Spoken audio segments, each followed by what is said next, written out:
Bobby, and you're watching Dante's Boxing Nation.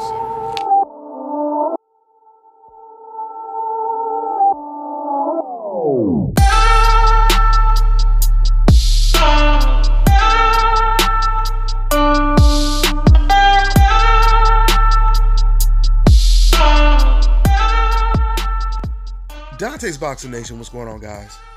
Well, I tell you, Demetrius Andrade's career is definitely on the bright side right now.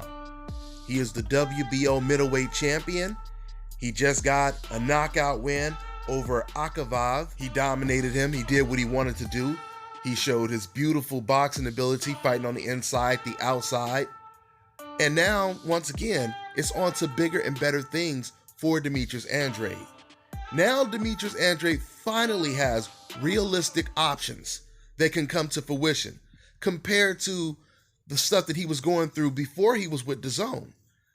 If you guys recall, when Demetrius Andrade was fighting at 154, he was the champion at 154. He was calling out Canelo, who did not have a belt. You have the champion calling out the challenger. Demetrius Andrade even called Canelo a bitch. And Canelo never even replied or responded to Demetrius Andrade's challenge. That's crazy when you think about it. Because while you have a whole lot of confident fighters that are begging for a title shot, you have Canelo Alvarez that turns down a title shot. And then when Demetrius Andrade gives up his belt, he vacates the belt, then Liam Smith gets the belt, and that's when Canelo takes the fight. Because obviously that's a much easier and safer fight to take. But now for Demetrius Andrade, his luck has just changed. Because with him being a champion and him being with DAZN and DAZN giving Canelo Alvarez that $365 million deal with them, DAZN is most likely going to push for this Canelo versus Demetrius Andrade fight if Canelo is successful against Danny Jacobs, which won't be the easiest task. And same thing goes for Danny Jacobs. If he beats Canelo Alvarez, they're going to push for Jacobs versus Andrade, probably sometime in 2020 would be my guess.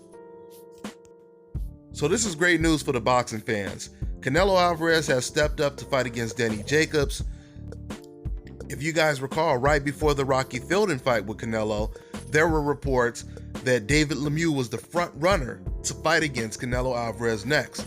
And I told you guys, if Canelo takes that fight, he will be engulfed with backlash and criticism. So credit to Canelo Alvarez for doing the right thing for the boxing fans and giving the fans the fights that we really want to see. This year should be very interesting. A whole lot of good fights are building up right now. And we'll see what happens. We'll see what happens on May 4th. Canelo Alvarez versus Danny Jacobs. That's a serious ass fight right there. And now Demetrius Andrade, he has the options to fight against BJ Saunders. He can fight against Gennady Golovkin if Golovkin were to step up. And that would make sense right there. If Golovkin is not going to fight Charlo, who he was ordered to fight, why wouldn't you fight for one of your former belts that you had, which is the WBO belt? Matter of fact, I take that back. Golovkin has never had the WBO belt. But if Golovkin is walking around beltless and he has a champion that wants to fight him, why would Golovkin not take that fight? How does that make any sense at all, right? So like I said, Demetrius versus BJ Saunders, Gennady Golovkin, the winner of Jacobs, Canelo, even Charlo. There's a lot of options for Demetrius Andrade right now. And he's active. For the first time in a long time, Demetrius Andrade is staying busy. And that obviously is going to make it even tougher to beat the champion Demetrius Andrade. But we'll see what happens. We'll definitely see what happens once again on May 4th. Looking forward to that fight, Canelo versus Danny Jacobs. That's all I got for now, guys. I'm on to the next one.